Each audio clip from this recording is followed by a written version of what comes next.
Hey guys, it's Generalkidd here. How's everyone doing today? So, we got a pretty special video for you guys today, and that is, we are going to be playing Halo the Master Chief Collection on a Nintendo Switch. So, here we are, live, in person. Well, my hands, I guess. And I'm going to be showing you guys me playing Halo on the Nintendo Switch. So how is that possible, you might ask? Well, you've probably seen like a lot of jokes about it like over the past couple of years about how the Nintendo Switch needs a Halo MCC port. There's been like fake screenshots and stuff.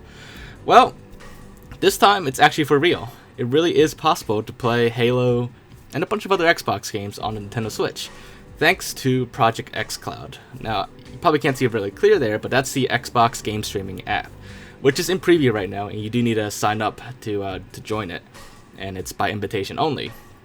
But what xCloud is, if you're not aware, it's basically Xbox's game streaming service, kind of like Google Stadia, although this is a lot better than Stadia in my opinion.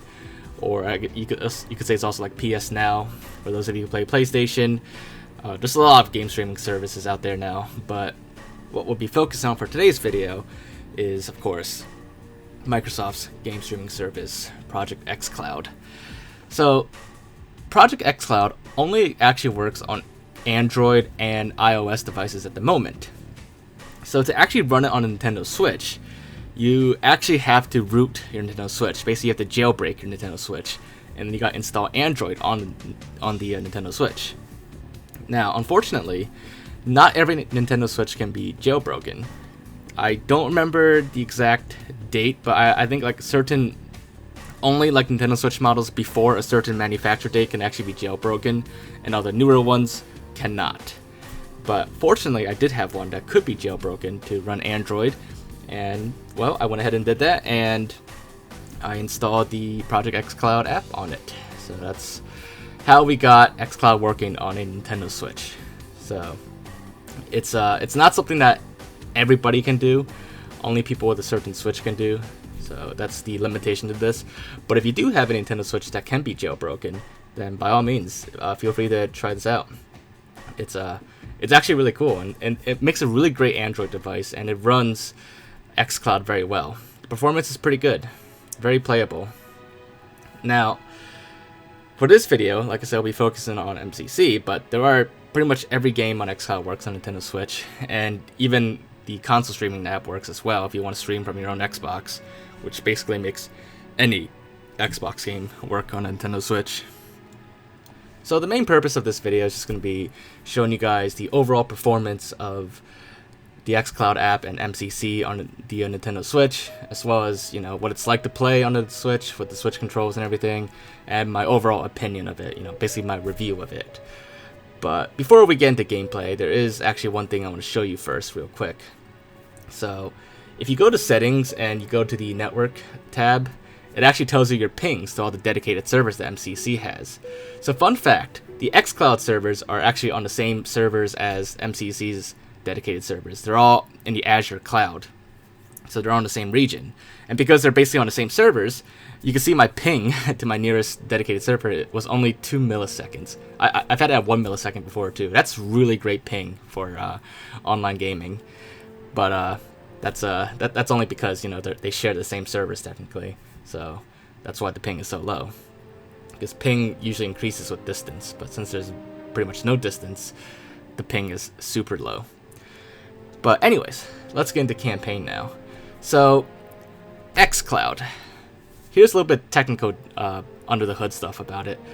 xCloud actually runs on like these virtual Xbox One S machines in the cloud, and as a result, you are playing the game on an Xbox One S essentially.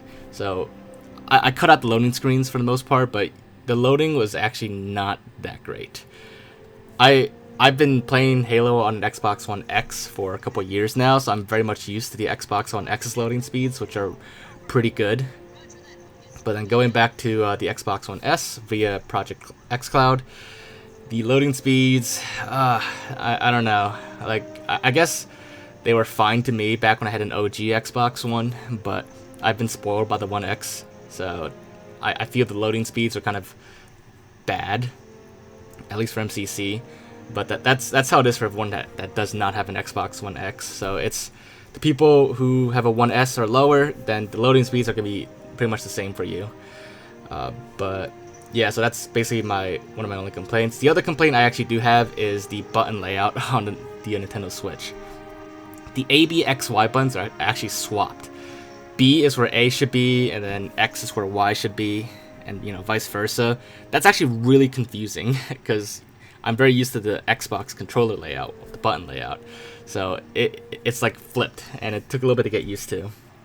And also, I play on Bumper Jumper, so Bumper Jumper does work on the Nintendo Switch, but it's really awkward to hold it the way I need to.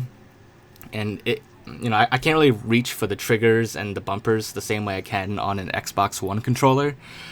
So that's it's not optimized for Bumper Jumper on the Nintendo Switch, but it is playable. But I'm very used to Bumper Jumper, so that's why I opted to use it. But for those of you who do actually try this out, you could use all the different control schemes on MCC, and they all should work. They'll just have varying, degrees of comfort, I guess. Some might feel better on the Switch, others not so much. Now, of course, you don't have to have the Switch in this mode with the controllers. I believe every Nintendo Switch actually comes with the controller dock, which makes it like an Xbox controller, almost. So you could just use that, and then really this will all be a non-issue. Aside from the A, B, X, Y buttons being swapped, which really does bother me. Minecraft on the Nintendo Switch actually gives you an option to swap the buttons in-game, so that the B button does what the A button should, and that's a little bit better. But unfortunately, this is not an xCloud issue, and MCC doesn't have any option in it to swap the buttons. So this is it's more because of the Nintendo Switch in this case. But as you can see so far, gameplay is pretty smooth. There's almost no delay. Sometimes when my network slows down a little bit, it'll feel like I'm playing off host with someone from like the UK, and there'll be like a little bit of delay, but it's still playable. But for the most part, it was very smooth. It felt like I was playing on my local Xbox, and as you can see with my gameplay, at least I hope you think this, you can still play pretty well, and it's not that much harder to play Halo on the Switch than it is on like an actual Xbox. It just takes a little bit of getting used to. That's basically all there is to it. All features on MCC do work actually with the Switch controller. You can even switch between classic and anniversary graphics on Halo 2. You just use the minus button as the back button. And of course, logically you could assume that the plus button is the start button.